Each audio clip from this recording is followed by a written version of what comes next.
እግዚአብሔር አምላኸይ ምስጋና ክብሪ ዕቤት ስግደት ንስምካ ይኹን። እግዚአብሔር አምላኸየ ስኻ ሰናይ ኢኻ ምሕረትካ ንዘለዓለም ይነብር። ቅዱስ ኣቦ መንፈስካ ክደግፈኒ ግላያኻ ኣብ ቅድሜኻ ደው ኢሉ ኣሎ። ስትደግፈኒ ስትሕግዘኒ ኣቐዲመ መስግነካ እትፈትዎ ወድኻ ብስም ኢየሱስ ኣሜን። እዚ ወንጌል ሰላም መላእ ዓለም ኣገልግሎት ወንጌል ሰላም ወንጌል ብስራት እዩ። ንየማን ጸጋም ንነይ ዘይብል ንጽሩዕ ዕላማ ዝሓዘ 1 million souls for Christ. One soul and one nation at a time, anywhere in any place, at any cost and sacrifice. ብዝብል ጽኑዕ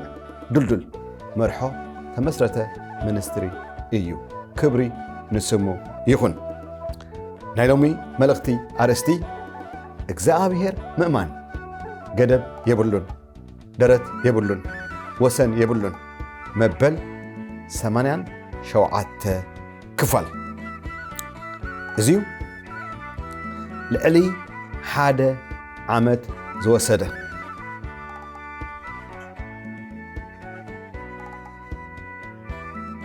ዓመትን 2 ወርሒ ዝወሰደ ንምንታይ ጎይታና ኢየሱስ ተዛረቦ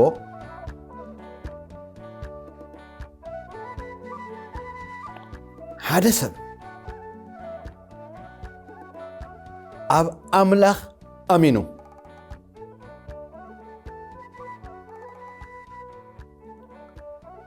ህይወቱ ናብራ ኣብዛ ምድሪ ብኸመይ ገይሩ ነቲ ወርትግ ዘጋጥሞ ዘጓንፎ ጸገማት ብድሆታት ከመይ ገይሩ ክሓልፍ ከም ዝኽእል ሓንቲት ኦምበለስ ነይራ ቆጻል ዝብላዕ ግን ዘይብላ ሽዑዩ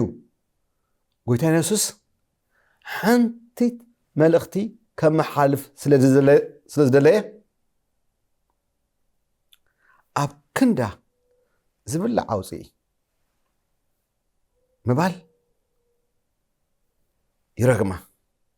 ካብ ገዲም ኣባኺ ዝብላዕ ኦምበለስ ኣይክህልውን እዩ።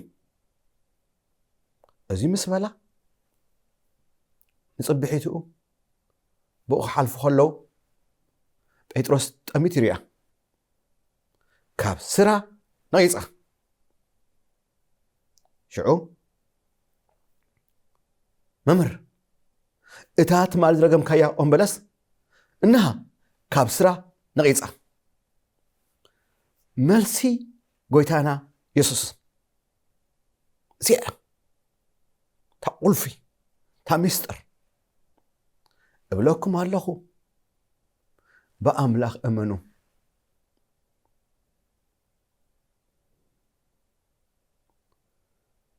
من يجزء أملاخ لمصحف قدس مجمرتها تقصي لفترة حادة أملاخ مجمرتها سماين مدرن فترة بأملاخ أمانو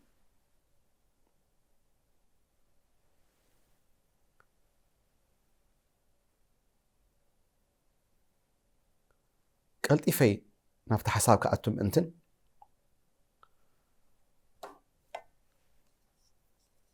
حوارات رئينا بيترس رئينا أستات 10 جد سبات نأمنا زخونا نأملخ زأمن رئينا دحراي ناب بلوكي دان كيدنا أبيل رئينا يو هنوك ኖህ አብርሃም ሳራ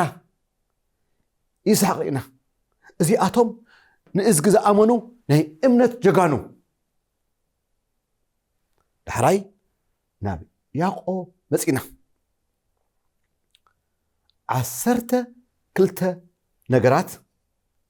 ካብ ህይወት እምነት ያዕቆብ ንመሃሮ እንዳረኣና ፀኒሕና ኣብ ዝሓለፈ ኣስታት 4 ሰሙን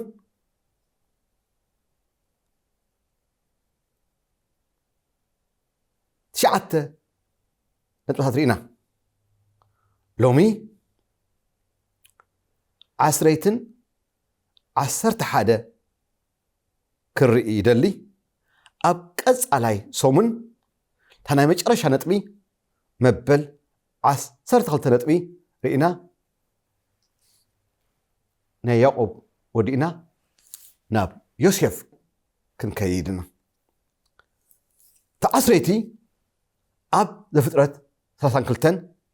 ፍቕዲ 26 ዘላ ተገርም ቃል ከይባረካኒ ኣይሓድገካን ትብል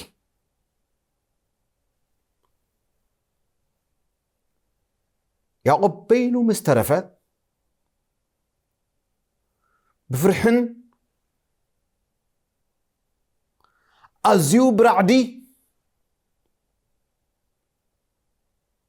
ቅድሚ 20 ዓመት ዝገበሮ በደል ንሓው ኤሳው ፈሪሑ በድበድ እናበለ ከሎ ሽዕዩ እግዚአብሔር ብዘገርም ዝረኸቦ በይኑ ምስ ተረፈ ሓወየ በይንኻ ምስ ተረፍካ ብዙሕ መንገዲ ተኸቢብካ ጽብ ክብለካ ከሎ ጭንቕ ክብለካ ከሎ እግዚአብሔር እዩ ሽዑ ኣለኹ ዝብለካ ያዕቆብ ዘይተጸበየ ነገር ኮይኑ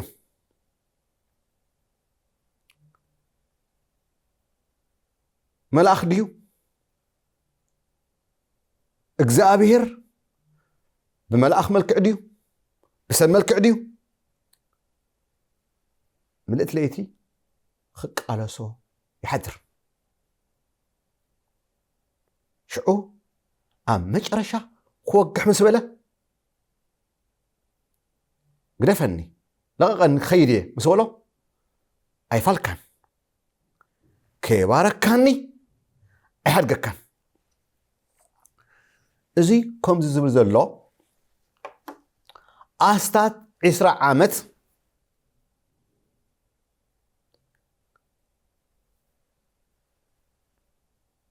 نرحلن نليان خمرعو 14 عامت زدخمه كمون 6 عامت ناكو نلابا سرحه دحر 10 عامت بحدار بقلوع بهابت طريت كله صقوه جناخه اتحقنيا تخكلنيا زخونت ناي برخت ملكعي معقني انتي كم زخونت يعقوب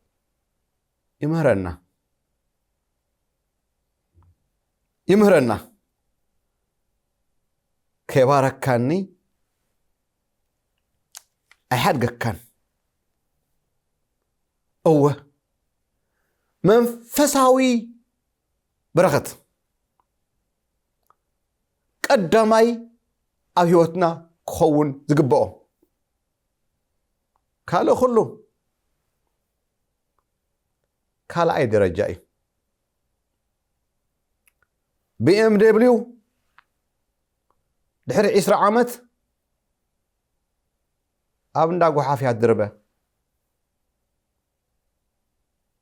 أريغا تقحاف من فساوي هيوت جنا من فساوي برخت جنا حلاوة أملخ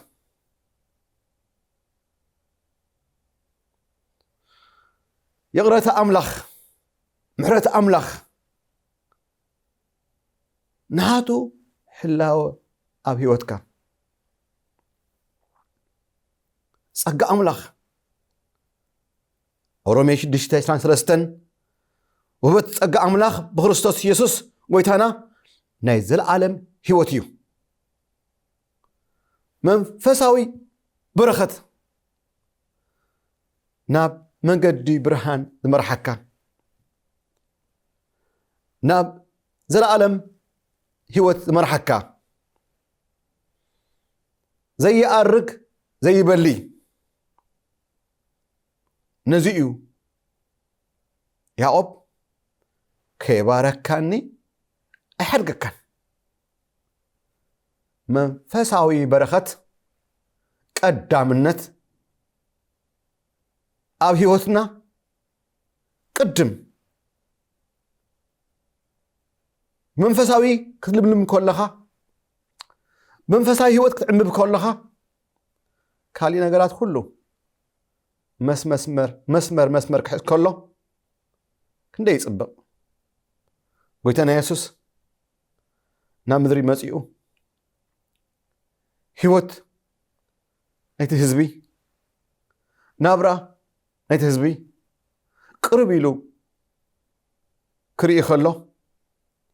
تمساقي له كم دحجي نه حيالو سبات ذر ازلو بخمي اتقداماي خون زقبو دحراي كوينو اتدحراي خون زقبو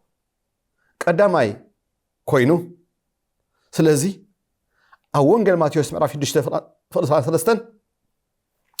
قدم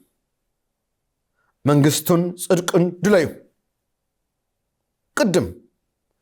بجمرتا فلما دحراي إذا خلو اتدليو زلخم قداماي بوتا زحازه زبل عسته خدان وزته كوز تخلكمي شعو ذكر مسلاي نقرم عواف سماي أي زرعة أي عزدة أما أكن أي كبه ناي سماي أبوهم ناتكم نسوي زم الجبل عمبابات مرور كما يلوم كم زعابيو تملكتو أي دخمو أي فتلو نقول سلمون زخلو خبرو كم أن أي تخدنا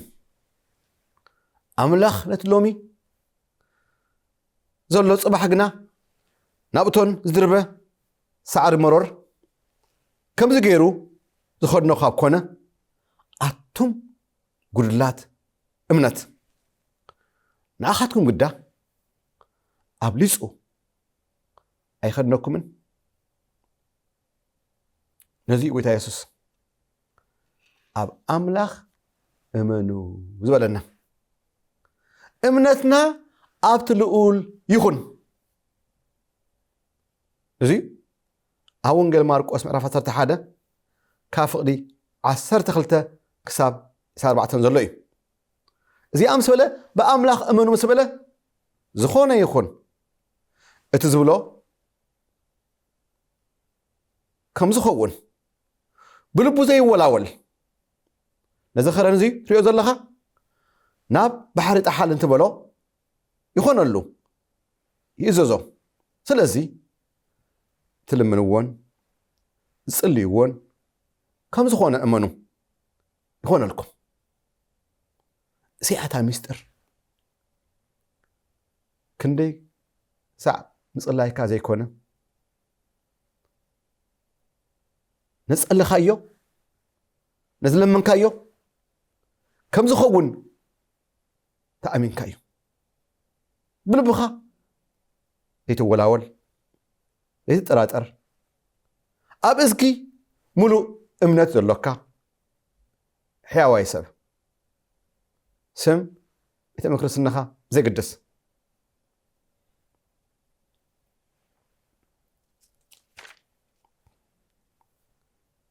مبل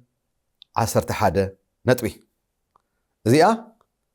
ابز فطرت ምዕራፍ 32 ካብ ፍቕዲ 28 ክሳብ 32 ተጽሒፉ ዘሎ ኣብ ህይወት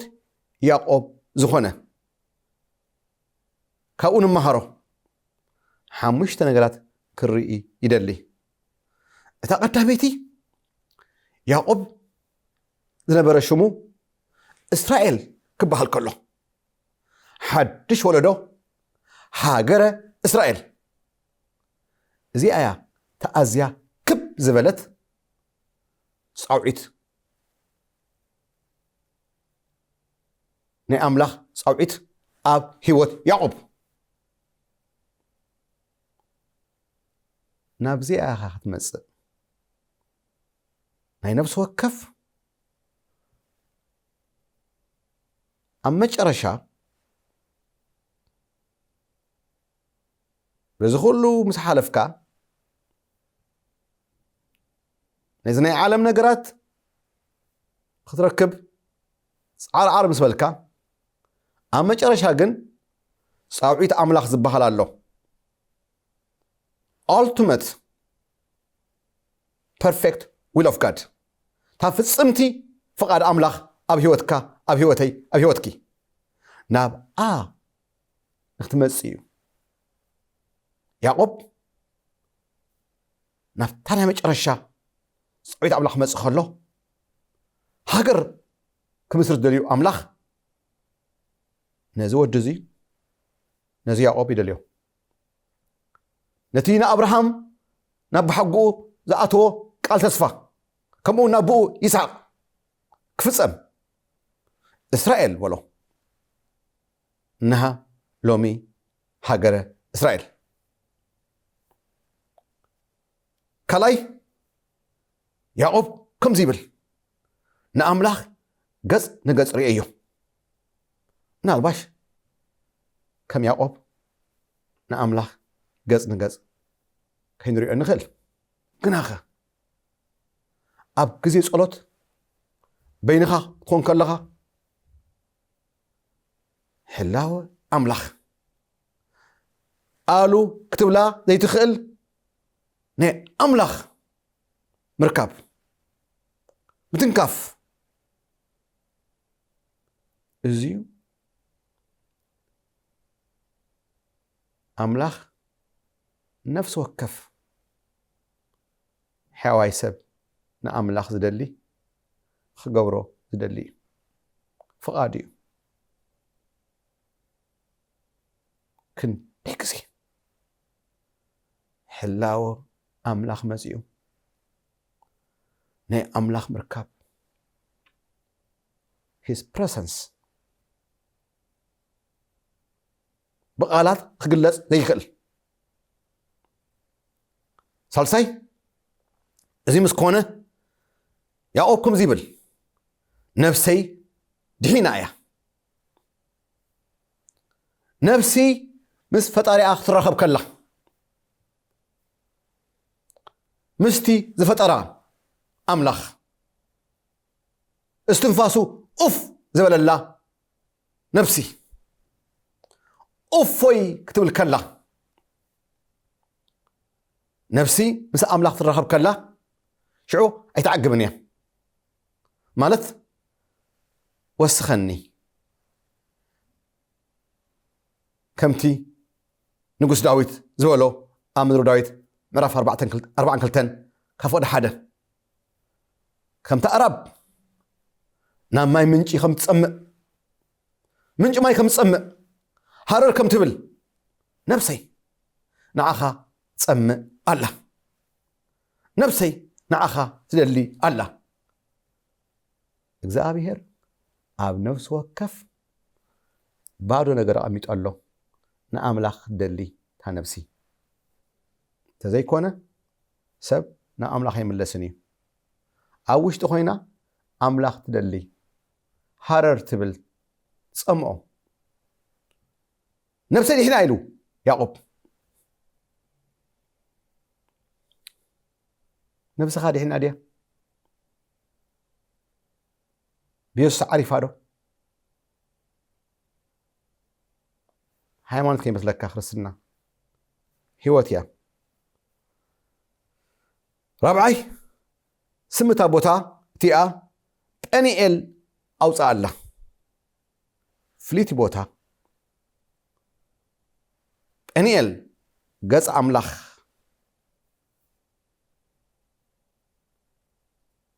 ኣምላኽ ተራኸበሉ ህይወቱ ተቐይረሉ ሓያሎ ሰባት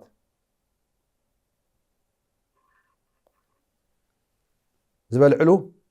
መኣዲ ቦታ ኣለዎም ዝድቅስሉ ዓራት ኣለዎም ሽቓቕ ዝወፅሉ ኣለዎም ግናኸ ንኣምላኽ ተምልኸሉ ፍሉይ ቦታ መሰዊኢ ስዋኣሉ ፍሉይ ቦታ ኣለካ ዶ ኣዝዩ ኣገዳሲ ዝኾነ ፍሉይ ቦታ ናይ ጸሎት ቦታ መሰዊኢ ቦታ ንኣምላኽ ስዋኣሉ ምስጋና ኣምልኾ ተቕርበሉ ፍሉይ ቦታ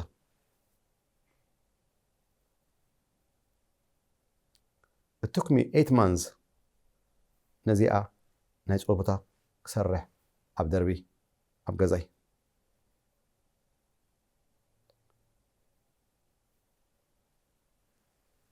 ኣዝዩ ጽሞና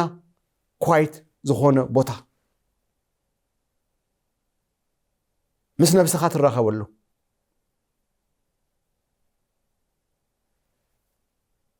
ሓደ ሰብ ስኺሉ ብመኪና ይዝውር ኢሎሞ ምሉ መዓልቲ ክዝውር ይውዕል ኢሎሞ እቲ ሙዚቃ ድማ ዓው የብሎ ንምንታይ እንተበልዎ ምስ ነፍሰይ ከይራኸብ ጽሙዋ ቦታ ህድእ ዝበለ ቦታ ነፍስኻ ምስ ኣምላኽ ትራኸብ እስኻ እውን ምስ ነፍስኻ ትራኸብ ይገብረካ ናበይ እዝኸ ዘለኹ እንታይ እየ ዝገብር ዘለኹ ሓምሸይቲ ነታ ጴኒኤል ምስ ሓለፈ ፀሓይ በረቐቶ ገጽ ኣምላኽ ምስ ረኣየ ፀሓይ እንታይ እያ ብርሃን መገዲ ጸልማት ኣብቅዐ መገዲ ድንግርግር ምስ ቅልቅል ዝበለ ህይወት ኣብቅዐ ብርሃን ኣጸቢቑ ክርኢ ተኾልዐ ህይወት ሓወየ ሓፍተይ ክቡራት ሰማዕተይ ምስቲ ሕያው ኣምላኽ ክትንክፈካ ከሎ ምስኡ ሕብረት ክህልወካ ህይወትካ ብፍቕሪ ክማረኽ ብብርሃን ክትመላለስ ንመንግስቲ ሰማያት ክትዳሎ ምስኡ ንሓዋሩ ክትነብር እዛ ምድሪ ዝሓፃር ናብራ ምድሪ እትዳለወላ ቦታ እያ እሞ ኢየሱስ ናብ ህይወትካ ክመፅእ ህይወት ዓለም ክበካ ዝሓፃር ጸሎት ምሳይ ይጸልይ ብርክ ክብል ትኽእልካ እዳውካ ናብ ሰማይ ዘርግሕ ወይ ኢየሱስ ኣብ ቅድሜኻ ንቐርብ ኣሎና ብሓጢኣተይን በደለይን ድማ ይእመን ደንግጸለይ ምሕረትካ ኣባይ ይዕዘዝ ወይ ኢየሱስ ምሕረት ገበረለይ ንዓ ናብ ህይወተይ ሓድሽ ህይወት ሃበኒ ክሳበካ ወሲነ ኣለኹ ስለይ ክትብላ መስቀል ሞይትካ ኢኻ ወይ ኢየሱሰይ نعنا بهوتي سمع حوي حفتي كبرات سمعتي نسألوا لي خارو صبو غيركا يسوس عبو يسوس عرفي أو إيدي حيزو نحر تأمت لمنقصة أملاقها يبقعن إلو كمون مس قالوا تسكيمو يسعبني نعاي أوعي خونا مسكال حسر مكرا صرفي وردت سقاي زحزئيو قناخه أمج أرشا كبريو عوتيو برختيو سلازي حوية حفتي نأملاق سعبو أسارو سعبو يسوسك مسيو تدولك دول ملختك نفح تحجزي تودي ايه من همو أبزاز مالله أبقص علي زي ما نقدر يبلون زبل مبل ثاني شو متكفل كان الرخب دحنكن أجوخي نأملاق أمينو زحفر يلن امنتو أملاق غيرو زودق يلن دحنكن باي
نفسي